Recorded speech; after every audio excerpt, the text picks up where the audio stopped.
महाकुंभ में कुछ ऐसा घटित होने वाला था जिसे कोई भी नहीं जानता था। यह एक सच्ची और चौंकाने वाली कहानी है जिसे सुनकर आप दंग रह जाएंगे। महाकुंभ का सबसे पवित्र और व्यस्त दिन, जब लाखों श्रद्धालु संगम में पवित्र स्नान के लिए जुटे हुए थे। हर तरफ भक्तिमय संगीत और धर्म की गूंज थी। साधु संत अपने शिविरों में ध्यान, भजन और तपस्या में लीन थे। तभी एक साधु ने भीड़ में एक अजनबी व्यक्ति को देखा। यह व्यक्ति साधु के वेश में था, लेकिन उसकी आंखों में कुछ ऐसा था जो साधारण नहीं था। एक झलक जो किसी चालाक व्यक्ति की थी। साधु ने उस व्यक्ति को ध्यान से देखा। उसकी जटाएं नकली थीं, जो साधु के असली रूप के बिल्कुल विपरीत थीं। वह व्यक्ति जो रुद्राक्ष की माला धारण किए हुए था, वह माला कृत्रिम मालूम हो रही थी। साधु को तुरंत शक हो गया। उसे समझ में आ गया कि यह कोई साधु नहीं है, बल्कि एक ठग है जो अपनी धार्मिक वेशभूषा के जरिए लोगों को धोखा देने के लिए आया है। साधु ने तय किया कि वह इस व्यक्ति से सीधे पूछेगा। उसने उस संदिग्ध व्यक्ति से कहा, महाराज, आप कहां से आए हैं? नकली साधु ने बड़े आराम से जवाब दिया, मैं हिमालय से आया हूं, यहां तपस्या करने के लिए। लेकिन साधु ने दूसरा सवाल किया, आप इतने कम समय में हिमालय से यहां कैसे पहुंचे? साधु तो सालों साल तप करते हैं। इस सवाल पर नकली साधु घबरा गया और उसने कुछ नहीं बोला। साधु ने अपनी आंखों में गहरी नजर डालते हुए कहा, तुम कोई साधु नहीं हो, तुम एक आतंकवादी हो। तुम महाकुंभ में आए हो, लेकिन तुम्हारे इरादे ठीक नहीं हैं। तुम यहां साधु के रूप में घुसपैठ करने आए हो ताकि तुम अपना खतरनाक खेल खेल सको। साधु के शब्द सुनकर उस नकली साधु का चेहरा सफेद पड़ गया।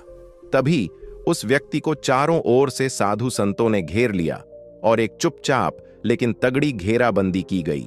लेकिन कोई नहीं जानता था कि यह साधु दरअसल एक आतंकवादी था जो महाकुंभ के मेले में एक बड़ी साजिश रच रहा था। उस समय महाकुंभ का मेला रंग बिरंगे झंडों, भक्तिमय संगीत और लाखों श्रद्धालुओं से गुलजार था। लेकिन इस बड़े मेले में कुछ अज्ञात चेहरे भी थे जो साधु के वेश में छिपे हुए थे। वह एक अकेला साधु नहीं था। साधु बनने के लिए उसने सफेद धोती, रुद्राक्ष की माला और लंबी दाढ़ी धारण की थी। वह साधुओं के बीच में घुसपैठ करने में सफल हो गया था। हालांकि साधुओं के ध्यान और साधना में गहरी लगन के कारण उसे पहचान पाना कठिन था। लेकिन इस बार एक पुलिसकर्मी वीरेंद्र, जो महाकुंभ की सुरक्षा में तैनात था, ने उस व्यक्ति की आंखों में कुछ अलग देखा। साधु तो शांत और स्थिर होते हैं, लेकिन यह व्यक्ति कुछ बेचैन था। वीरेंद्र का अनुभव कह रहा था कि यह व्यक्ति साधारण नहीं है। उसने मन में ठान लिया कि वह इसे जरूर पकड़ेगा। वीरेंद्र ने धीरे धीरे उस व्यक्ति से बातें करना शुरू की और उसके बारे में सवाल किए, जैसे कि वह कहां से आया है और उसका उद्देश्य क्या है। संदिग्ध साधु ने अपनी कहानी बनाई कि वह हिमालय से आया है और तपस्या करने के लिए महाकुंभ आया है। लेकिन वीरेंद्र का अनुभव और उसकी गहरी नजर ने तुरंत इस झूठ को पकड़ लिया। वह जानता था कि यह कोई साधारण साधु नहीं है। इस व्यक्ति की चाल, उसकी घबराहट और उसकी झूठी कहानी को देख वीरेंद्र ने तुरंत खुफिया एजेंसियों को अलर्ट किया। खुफिया एजेंसियों ने तुरंत इस संदिग्ध व्यक्ति के बारे में जानकारी हासिल की और महाकुंभ में घुसे हुए आतंकवादियों की खोजबीन शुरू की। दिन रात लगातार काम करते हुए एजेंसियों ने संदिग्ध साधुओं की गतिविधियों पर नजर रखी। अंततः उनकी मेहनत रंग लाई और उन्हें कुछ संदिग्ध साधु मिले जो दरअसल आतंकवादी थे। खुफिया एजेंसियों ने पता लगाया कि ये आतंकवादी साधु के रूप में महाकुंभ में विस्फोटक पदार्थ लेकर आए थे और उनका इरादा था कि वे मेले में भारी भीड़ के बीच एक बड़े बम विस्फोट को अंजाम देंगे।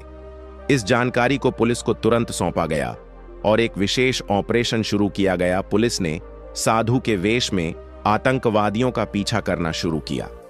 एक रात जब ये आतंकवादी एकांत स्थान पर बैठकर हमले की योजना बना रहे थे, पुलिस ने उन्हें घेर लिया। आतंकवादियों ने पुलिस पर फायरिंग शुरू कर दी, लेकिन पुलिस ने हिम्मत नहीं हारी। पुलिस और आतंकवादियों के बीच मुठभेड़ हुई और अंत में सभी आतंकवादी मारे गए। इस घटनाक्रम के बाद महाकुंभ की सुरक्षा व्यवस्था को और भी कड़ा कर दिया गया। पुलिस ने मेले के हर कोने पर अतिरिक्त बल तैनात किया और श्रद्धालुओं की पूरी तरह से जांच की गई। इस ऑपरेशन ने साबित कर दिया कि हमारी सुरक्षा एजेंसियां कितनी चौकस रहती हैं और किसी भी खतरे से निपटने के लिए तैयार रहती हैं। उन्होंने एक बड़ी आतंकी साजिश को नाकाम कर लाखों लोगों की जान बचाई। महाकुंभ का मेला फिर से शांति और भक्तिमय माहौल में बदल गया। श्रद्धालु बिना किसी डर के अपने धार्मिक कर्तव्यों का पालन करने में लगे रहे। यह घटना हमें यह सिखाती है कि आतंकवाद के खिलाफ हमें हमेशा सतर्क रहना चाहिए और यह भी कि हमारी सुरक्षा एजेंसियां कितनी कठिन परिस्थितियों में भी हमारी रक्षा के लिए तत्पर रहती हैं। महाकुंभ का आयोजन वैदिक काल से होता आ रहा है। इसकी जड़ें हिंदू पुराणों और धार्मिक कथाओं से जुड़ी हैं। कहा जाता है कि अमृत कलश को लेकर देवताओं और दानवों के बीच समुद्र मंथन हुआ था। अमृत की कुछ बूंदें 4 स्थानों प्रयागराज, हरिद्वार, नासिक और उज्जैन में गिरीं। इन जगहों पर कुंभ मेले का आयोजन होता है। महाकुंभ हर 12 साल में एक बार चारों स्थलों पर बारी बारी से आयोजित होता है। हर 3 साल बाद किसी न किसी स्थान पर कुंभ मेला होता है। इसके अलावा अर्धकुंभ सबसे बड़ा धार्मिक और सांस्कृतिक समागम माना जाता है। प्रयागराज के महाकुंभ में करोड़ों श्रद्धालु एकत्रित होते हैं।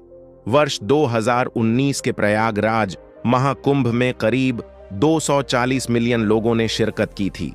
क्या आपको यह जानकारी प्रेरणादायक लगी? अपने विचार कमेंट में लिखें और इस वीडियो को ज्यादा से ज्यादा शेयर करें।